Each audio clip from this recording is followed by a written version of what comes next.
बहुत वक्त पहले की बात है। एक अजीम सल्तनत जरमान की शहजादी नीरबा अपनी खूबसूरती और गुरूर के लिए मशहूर थी। इसकी आंखों में तकब्बुर झलकता और जबान में जहर होता। महल की खादमाएं इसकी जरा सी बात पर कांपती थीं। नीरबा को यकीन था कि दुनिया का हर मर्द इसका गुलाम बनना चाहेगा और वो सिर्फ इससे शादी करेगी जो उसके कदमों में झुककर सजदा करे। हर हफ्ते शहजादे इसके रिश्ते के लिए आते और खाली हाथ वापस चले जाते। कोई भी शहजादी के गुरूर को बर्दाश्त ना कर पाता। वो कहती, मैं कोई आम लड़की नहीं, मैं आसमान की चमकती रोशनी हूं। जमीन वाले मुझसे कैसे बराबर हो सकते हैं? लेकिन किस्मत का एक चिपचाप फैसला होता है जो गुरूर के ताज को पल भर में खाक में बदल देता है। एक दिन महल के दरवाजे पर एक बूढ़ा फकीर आया। इसके हाथ में एक गुलाब का फूल था और आंखों में अजीब सी चमक। शहजादी नीरबा से मिलना है, इसे ये फूल देना है। मुहाफिज हंसे मगर नीरबा तक पैगाम पहुंचाया गया। नीरबा अपनी आदत के मुताबिक बाहर आई और फकीर को देखकर चीख उठी, ये गंदगी मुझसे मिलने आया है, तुम लोग इसे अंदर लाए भी कैसे? फकीर ने झुककर फूल बढ़ाया और कहा, ये फूल आपकी किस्मत का आगाज है शहजादी।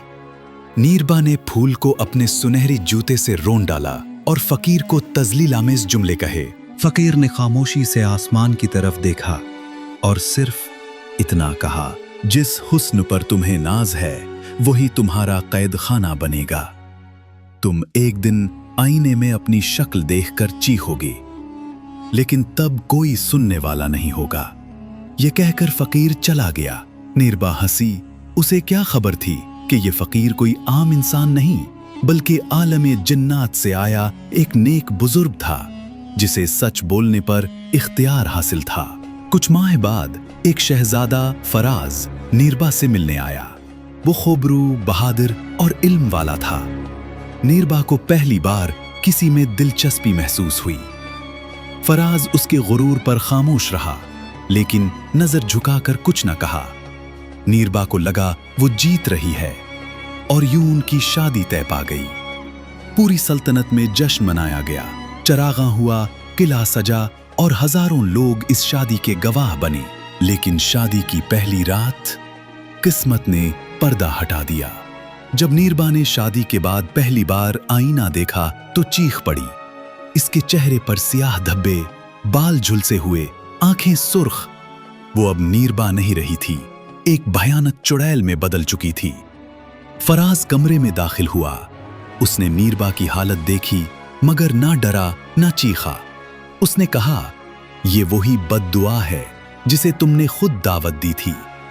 मैं वही फकीर हूं जिसे तुमने जलील किया था, लेकिन आज मैं शौहर हूं, दुश्मन नहीं।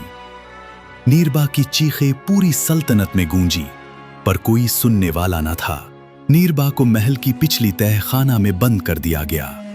इसके साथ सिर्फ एक आईना और एक कुरान का नुस्खा रखा गया। पहले दिन वो गुरूर में जलती रही, दूसरे दिन रोई, तीसरे दिन खामोश हो गई। 7वें दिन उसने कुरान का नुस्खा खोला। आंखों से आंसू जारी हुए। हर आयत उसे अंदर से बदलने लगी। 40 दिन गुजरे।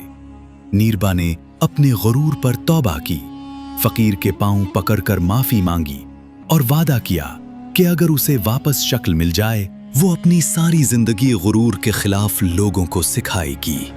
फकीर, जो कि अब फराज बन चुका था, नीरबा को बख्श देता है। नीरबा की शक्ल वापस आ जाती है, लेकिन उसके चेहरे की चमक अब गुरूर की नहीं, आजिज़ी की होती है।